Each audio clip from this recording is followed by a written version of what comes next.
Remember when dinner didn't mean scrolling through delivery apps? When the smell of ground beef browning in a cast-iron skillet meant Mom was making something special? Those recipes didn't disappear because they weren't good. They vanished because we forgot how simple, satisfying food used to be. Tonight, we're bringing back 10 ground beef recipes that really should return right now. Number 10. Chop suey. Walk into any American kitchen in the 1950s and you'd probably find a well-worn recipe card for chop suey. Not the Chinese restaurant version, but the ground beef casserole that became a weeknight staple across the country. This dish had nothing to do with authentic Chinese cooking. It was pure American improvisation, born from the same creative spirit that turned Jell-O into a vegetable delivery system. Ground beef, celery, onions, and whatever vegetables needed using up, all bound together with cream of mushroom soup and soy sauce, then baked until bubbly. The beauty of chop suey was its flexibility. Every family had their version. Some added bean sprouts for crunch, others threw in canned water chestnuts. A few rebels even mixed in leftover rice before baking. The La Choy Company made a fortune selling canned chop suey vegetables specifically for this dish, which tells you how popular it was. Grocery stores in the 1960s dedicated entire shelf sections to chop suey ingredients.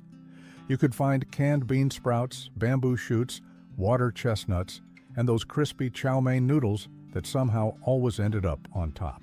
The soy sauce aisle expanded to include multiple brands, each claiming to be the secret to authentic American chop suey. The irony was lost on everyone. Food writer Jane Stern once noted that American chop suey represented the optimism of post-war cooking, where anything could be turned into dinner with enough creativity and a can opener. The typical preparation went like this. Brown a pound of ground beef with diced onions. Add chopped celery, maybe some green peppers if you were feeling adventurous. Dump in a can of cream of mushroom soup, a can of cream of chicken soup for good measure, a generous splash of soy sauce, and whatever vegetables struck your fancy. Mix it all up, pour it into a casserole dish, top it with those crunchy noodles, and bake it for 40 minutes. By the 1980s, chop suey had fallen out of favor. It was too unsophisticated for the nouvelle cuisine crowd, too weird for traditionalists. But here's the thing, it's delicious. That combination of savory beef, crisp vegetables, and umami-rich sauce over rice still works. It's cheap, filling, and you can make it in one pot. In today's economy, that sounds pretty good. Number 9. Shipwreck casserole.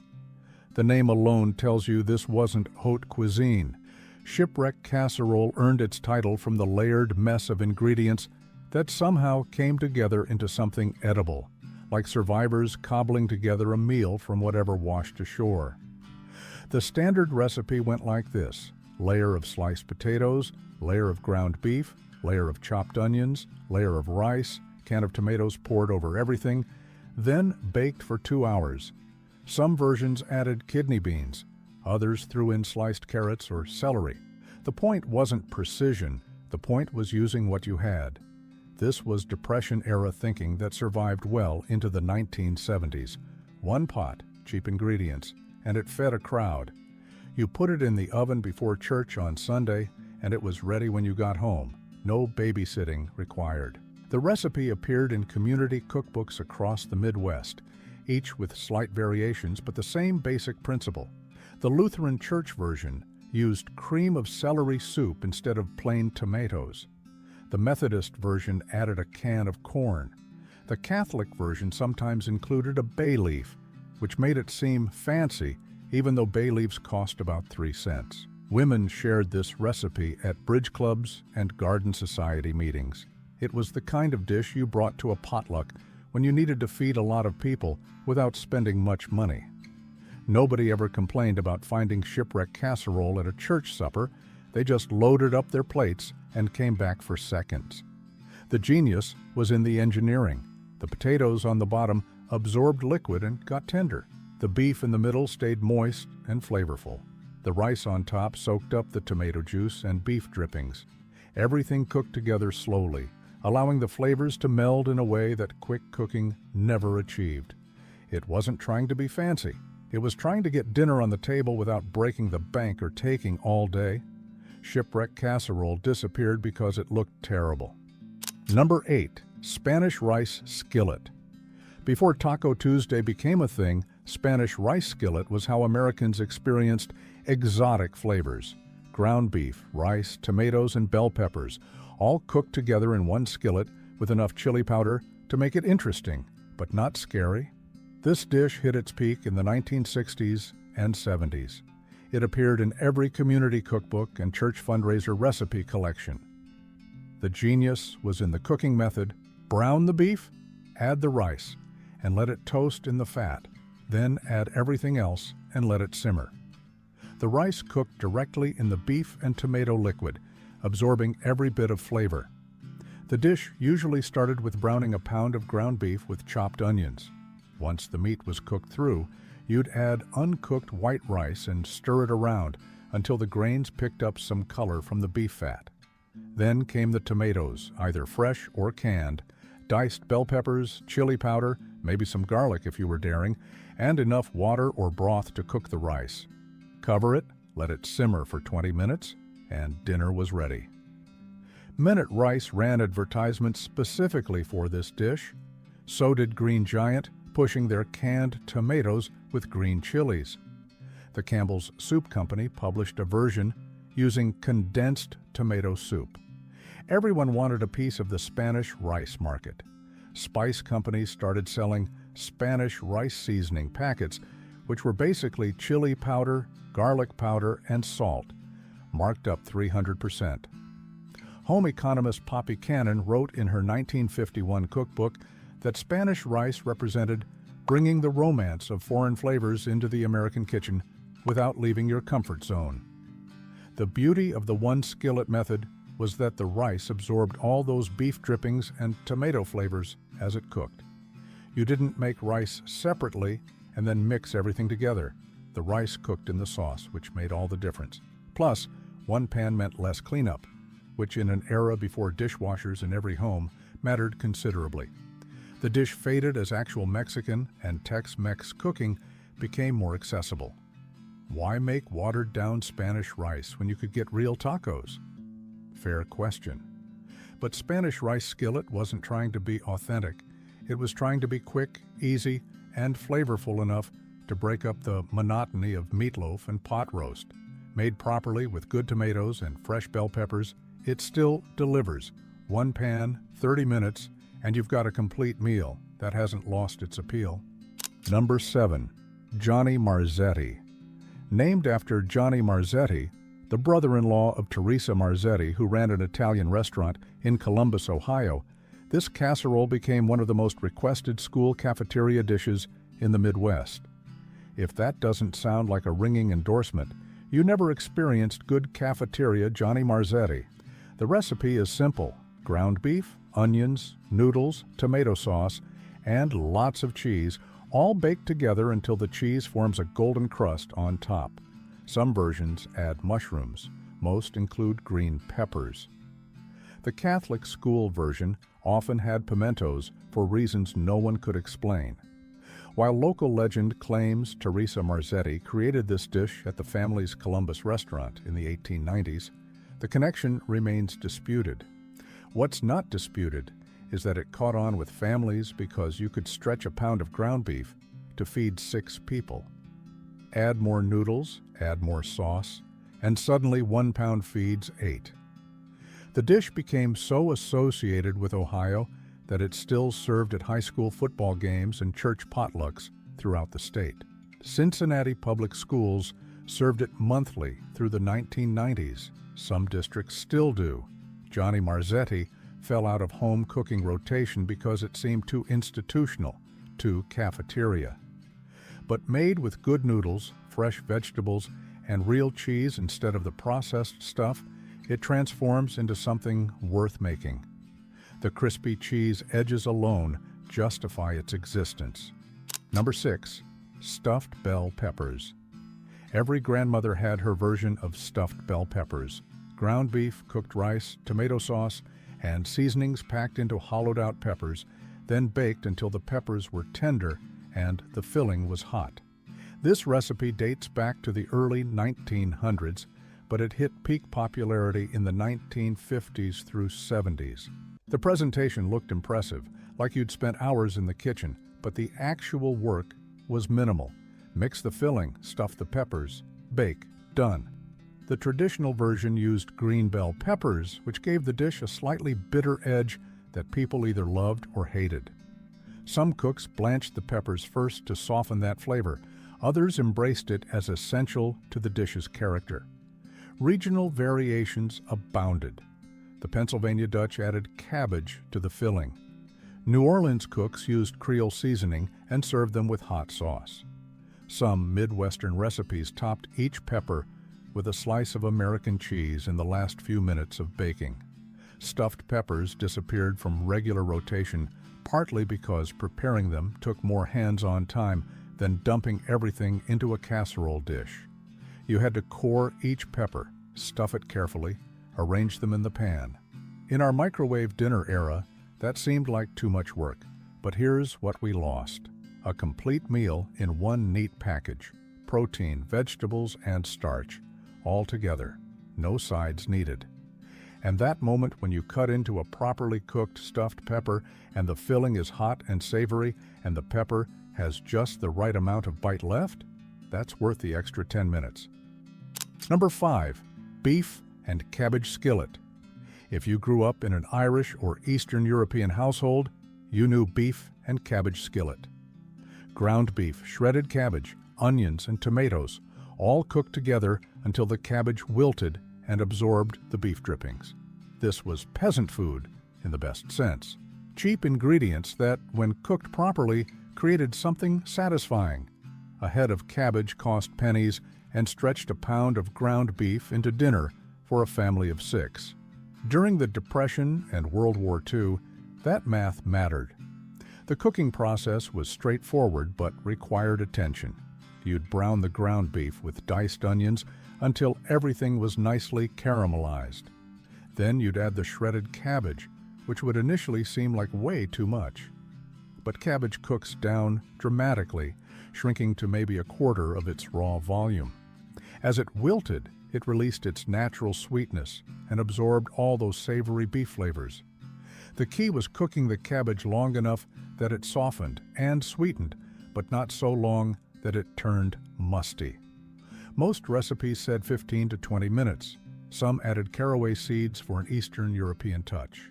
Others threw in a little vinegar to brighten the flavors. A few recipes included diced tomatoes, either fresh or canned, which added acidity and helped the cabbage cook down. Polish grandmothers made a version with kielbasa instead of ground beef.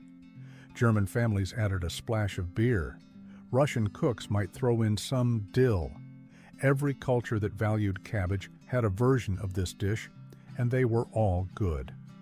Betty Crocker's 1950 picture cookbook included a version called Poverty Joe, which tells you what income bracket this recipe targeted.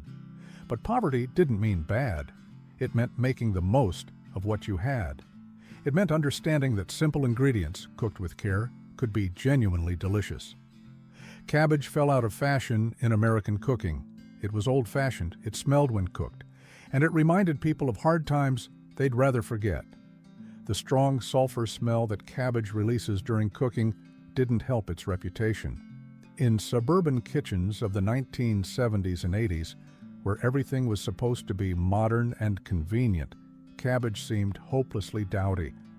But cabbage is incredibly nutritious, ridiculously cheap, and when cooked with ground beef and tomatoes, it's genuinely tasty. It's also available year-round, stores well, and is versatile enough to work in dozens of dishes. The beef and cabbage skillet deserves a comeback for purely practical reasons. Inflation is real, cabbage is still cheap, and this dish proves you don't need expensive ingredients to make good food. Number 4. Goulash. American goulash bears only a passing resemblance to Hungarian gulyás. Where the Hungarian version is a soup with beef chunks and paprika, American goulash is ground beef, macaroni, and tomatoes all cooked together in one pot. This became a staple in the 1940s and 50s because you could make it in one pot, and it fed a crowd. Brown the beef, add the onions, throw in the macaroni and tomatoes. Let it simmer. 20 minutes later, dinner was ready. Every family had their tweaks. Some added bell peppers. Others used tomato soup instead of sauce for a creamier texture. The Kraft version, heavily promoted in the 1960s, added Velveeta. Purists stuck with just meat, pasta, and tomatoes. Goulash fell victim to the same fate as chop suey. It seemed too plain, too working class. When everyone started pretending to be foodies, admitting you made goulash was like admitting you shopped at Kmart. Functional but not fashionable. But goulash works. It's one pot, simple ingredients, and it reheats beautifully. Make a big batch on Sunday, eat it for lunch all week. In terms of effort versus results, it's hard to beat. Number 3, Salisbury steak. Salisbury steak is technically a hamburger steak covered in gravy, but calling it that would have ruined the mystique. Named after Dr. James Salisbury, who promoted minced beef as health food in the 1890s, it became a TV dinner icon in the 1950s. The homemade version was always better than the frozen. Ground beef mixed with breadcrumbs and seasonings, shaped into oval patties, browned, then simmered in rich brown gravy with mushrooms and onions. Served over mashed potatoes or egg noodles, it was comfort food that delivered. The trick was the gravy. You made it in the same pan you cooked the patties in, using the beef drippings as the base. Real beef flavor, not the gluey stuff from a jar. Some recipes added a splash of red wine. Others used beef broth and Worcestershire sauce. Swanson sold millions of Salisbury steak TV dinners, which probably killed the homemade version. Why spend 30 minutes making it when you could buy it frozen for 50 cents? Because the frozen version was terrible, that's why. Gummy meat, gluey gravy, and that weird chemical aftertaste. Real Salisbury steak, made from scratch, is a completely different experience. The meat has texture, the gravy has depth. It's the kind of dinner that makes you understand why people used to cook from scratch. Number 2, Sloppy Joes. Sloppy Joes never completely disappeared, but they're a shadow of what they once were. In the 1960s and 70s, this was a party staple, a quick dinner, and a school lunch favorite all rolled into one messy sandwich. The origin story is disputed. Loose meat sandwiches existed in Iowa. A bar in Sioux City claims to have invented them. A cook named Joe in Havana, Cuba supposedly created an early version. Nobody knows for sure, and at this point, nobody really cares. What matters is the formula. Ground beef cooked with onions and peppers, then mixed with a sweet, tangy, tomato-based sauce served on hamburger buns. Manwich made it even easier with canned sauce, but homemade was always better. The best Sloppy Joes had a balance of sweet and savory. Too much sugar, and it tasted like ketchup. Not enough, and it was just boring ground beef. The sauce needed body, which came from cooking it down until it clung to the meat instead of running off the bun. Food historian Andrew Smith noted that Sloppy Joes represented American cooking at its most pragmatic. Cheap, fast, and appealing to children and adults alike. They fell out of favor because they're messy and unsophisticated, but sometimes messy and unsophisticated hits the spot. Make them with good beef, homemade sauce, and toasted buns, and they're legitimately good. Number 1, beef stroganoff. The top spot goes to beef stroganoff, though not the fancy restaurant version with beef tenderloin. The ground beef stroganoff that home cooks made on weeknights, served over egg noodles with a dollop of sour cream on top. This was Russian aristocracy reduced to American practicality. The original recipe called for expensive cuts of beef and elaborate preparation. The American version said ground beef works fine, and proved it. Brown the ground beef with mushrooms and onions, add some flour to make a roux, pour in beef broth, and let it simmer until it thickens. Stir in sour cream at the end for richness. Serve over egg noodles, 30 minutes from start to finish. The The dish became huge in the 1950s and 60s. It felt exotic because of the Russian name, but it was made with ingredients from any grocery store. The sour cream gave it a richness that most ground beef dishes lacked. The mushrooms made it seem fancier than it was. Betty Crocker, Good Housekeeping, and every women's magazine in America published versions. Some added paprika for color, others used cream of mushroom soup as a shortcut. The purists insisted on real sour cream and fresh mushrooms. Ground beef stroganoff faded because somewhere along the way we decided ground beef was inferior. Real cooks used better cuts. Real stroganoff used tenderloin, but that attitude missed the point. The ground beef version was never trying to be fancy. It was trying to be good, and it succeeded. Made properly with good mushrooms and real sour cream, ground beef stroganoff is rich, satisfying, and elegant enough for company, but easy enough for Tuesday night. That combination is rare and worth preserving. These recipes didn't disappear because they were bad. They disappeared because we got embarrassed by simplicity. We started believing that good food required exotic ingredients and complicated techniques. We forgot that ground beef, handled with care and respect, could be the foundation of genuinely good meals. Maybe it's time to stop apologizing for comfort food. Maybe it's time to pull out those old church cookbooks and community recipe collections and see what we've been missing. Maybe it's time to bring back the recipes that fed families for decades, not because they were sophisticated, but because they were good. These 10 ground beef recipes deserve another chance. They're practical, economical, and when made with quality ingredients and attention to detail, they're delicious. In a world of $15 hamburgers and overpriced takeout, that's worth remembering. If you enjoyed this trip down memory lane, please like and subscribe to our channel for more nostalgic food content.